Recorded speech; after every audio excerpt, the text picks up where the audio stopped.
Good morning, everyone. Today, I'm going to be presenting neuropsychology, a really important topic for education. Now, first off, it's important to understand this topic is we have to define what neuropsychology is. Neuropsychology is a branch of science that studies the psychological processes of the nervous system and how they relate to behaviors and cognitions. And it explores the connections between the thoughts and the presentations of the human mind and the brain structures and the biological processes that form them.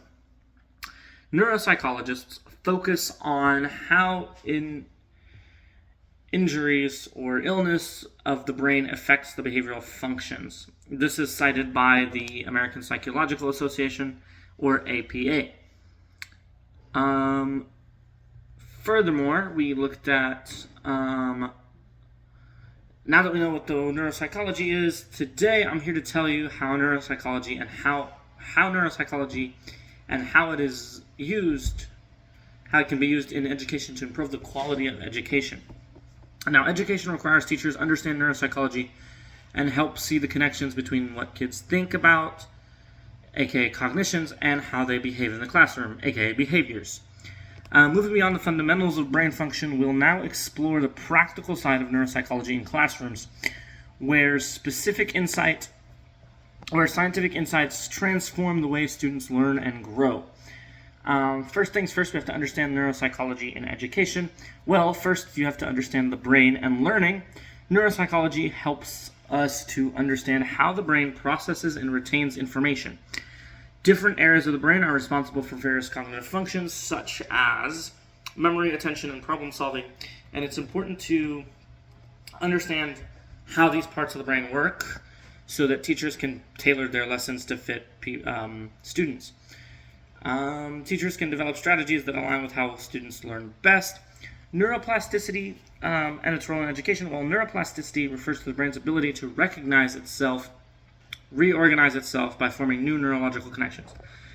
This is super important in education because students can sharpen their skills through practice and targeted instruction. So we should always be targeting our instruction towards helping kids practice more stuff.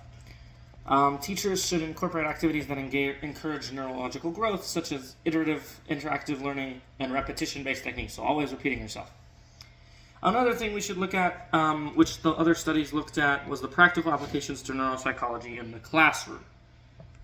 Two studies that looked at this are the learning and AI, or using AI, leveraging AI in e-learning, and the application of developmental cognitive neuroscience in educational environments. These studies helped us learn to leverage tools to help change the classroom.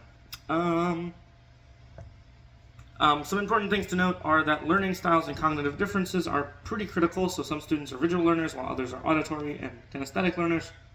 They need to do something or see something or hear something. It's important to recognize the cognitive difference between the students. Allow teachers to support people with learning disabilities like dyslexia or ADHD. Another important thing to recognize in neuropsychology is the role of emotions.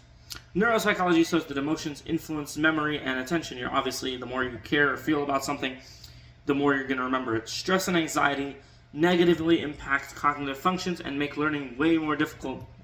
So it's important that teachers address some of the stress and anxiety. Teachers can create a supporting environment to enhance student engagement and retention by obviously repeating themselves and learning to use neuropsychology as a way of talking and as a way of structuring their lessons to fit the design. And then the future of education in neuropsychology is important. This was mostly heavy in the AI study, the AI and e-learning study, and it talked about the technology of brain-based learning, so where our technology meets our brain, and things like Khan Academy or customized learning platforms.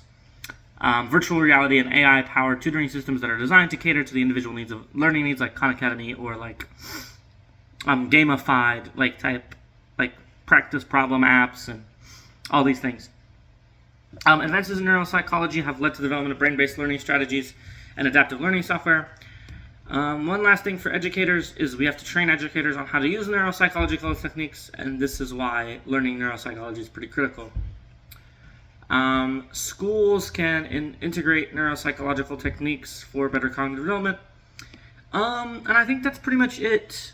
So far, in conclusion, we've discussed understanding neuropsychology in education and the practical applications of neuropsychology in the classroom and the future of neuropsychology in education.